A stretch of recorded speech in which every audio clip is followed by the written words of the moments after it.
Remember when I told you no matter where I go, I'll never leave your side, you will never be alone. You know, 말을 안 해도 내 맘이 잘 통하는 걸 우리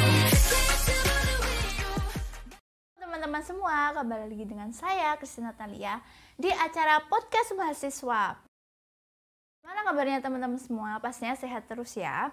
Nah, di podcast kali ini kita akan membahas gimana perusahaan Gojek. Kan seperti kita tahu, perusahaan Gojek itu sudah ada di Indonesia dan menyebar luas di Indonesia. Nah, kali ini kita kedatangan dari Kak Vina, yaitu admin dari perusahaan Gojek.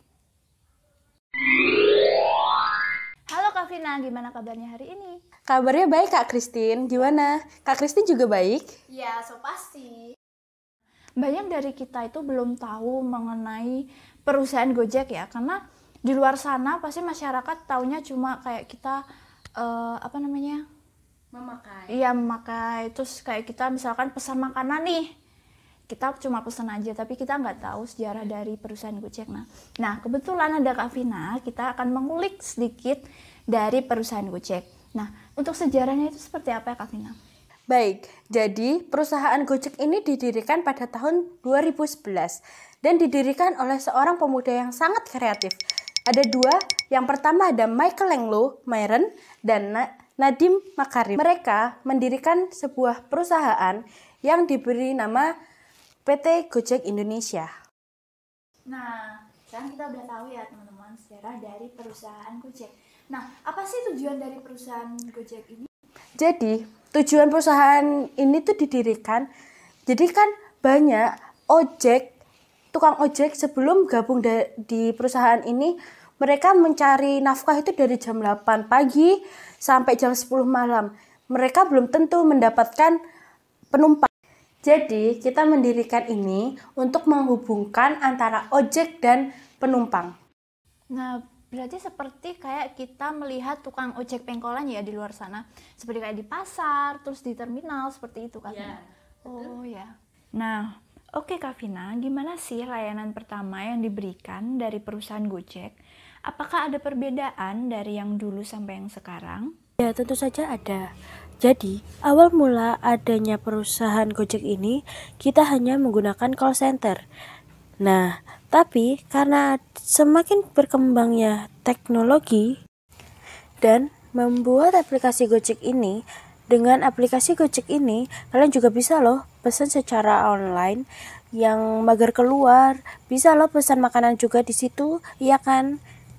Iya, betul. Nah, terus dan di sini kita juga punya dua cara pembayaran. Yang pertama ada tunai dan yang kedua dengan debit. Nah, di debit ini kalian bisa dengan top up di OVO. Nah, semisal nih Mbak Vina, ada salah satu dari tukang ojek pengkolan, ini tuh minat untuk bergabung di perusahaan Gojek. Nah, apakah ada ketentuan dari perusahaan Gojek sendiri?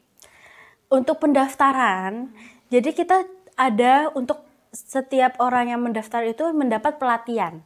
Pelatihan gimana nih? Yang pertama kayak dalam menggunakan safety dari helm, jaket, terus dia juga diajarkan untuk tidak menerobos rambu-rambu yang sudah disediakan.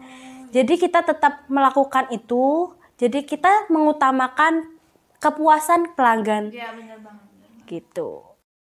Nah, tadi kan Mbak Vina sudah membahas dari ketentuan kita jika kita ingin mendaftar sebagai driver ojol.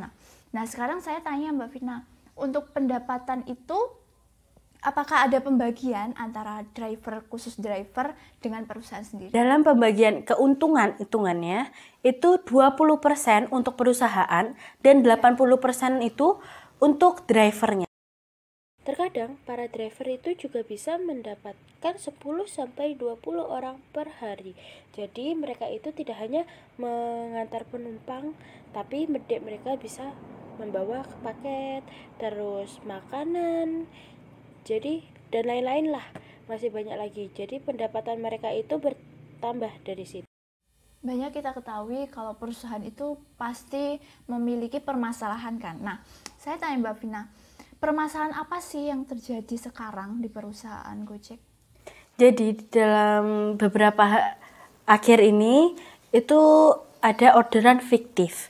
Dan kita terpaksa untuk melakukan pemecatan lebih dari 5.000 orang. Karena mereka melakukan orderan fiktif itu. Mbak Vina, untuk solusi yang diambil perusahaan Gojek tersebut itu gimana? Jadi solusi dari permasalahan ini adalah bagi mereka yang melakukan orderan fiktif akan dipecat dan mengembalikan uang dari yang mereka dapat dari penipu. Jadi di perusahaan Gojek ini juga menggunakan MIS atau Management Information System itu untuk melakukan pendataan secara langsung dan bisa di-manage oleh pusat. Nah, jadi di dalam perusahaan Gojek ini menerapkan sistem MIS, Management Information System. Nah, dari Management Information System ini dapat jadi mempermudahkan kita melihat data-data siapa saja driver ojol yang telah melakukan orderan fiktif ya Kak? Ya, betul sekali itu. Ya, betul sekali itu. Jadi kita mengembangkan secara optimal dalam sistem informasi manajemen ini, jadi tidak ada lagi orderan fiktif. Terima kasih Kak Vina sudah mau hadir di acara podcast ini, dan semoga informasi yang bisa kita dapatkan bermanfaat bagi saya dan tentunya bagi kalian semua. Ya, sama-sama ya Kak Kristi. Ya. Baik teman-teman semua, di samping saya ada Mas Joy, yaitu mantan driver ojek online yang kena PHK dari perusahaan Gojek. Baik, gimana kabarnya Mas Joy? Ya, baik sekali Mbak Christine. Nah, selama Mas Joy bekerja di perusahaan Gojek, apa yang Mas Joy rasakan? How do you feel?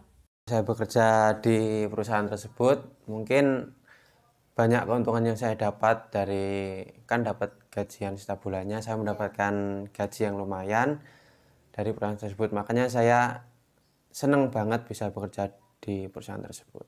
Gitu. Lebih tepatnya menguntungkan ya? Nah ya, betul sekali. Pernah Mas Joy melakukan kesalahan sehingga Mas Joy ini di PHK dari perusahaan?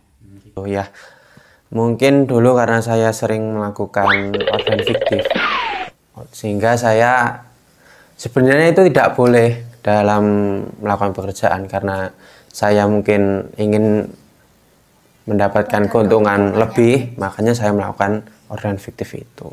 Gitu. Banyak orang yang belum tahu ya Mas Joy namanya orderan fiktif. Nah, bisa nggak sih Mas Joy menjelaskan apa sih yang dinamai orderan fiktif?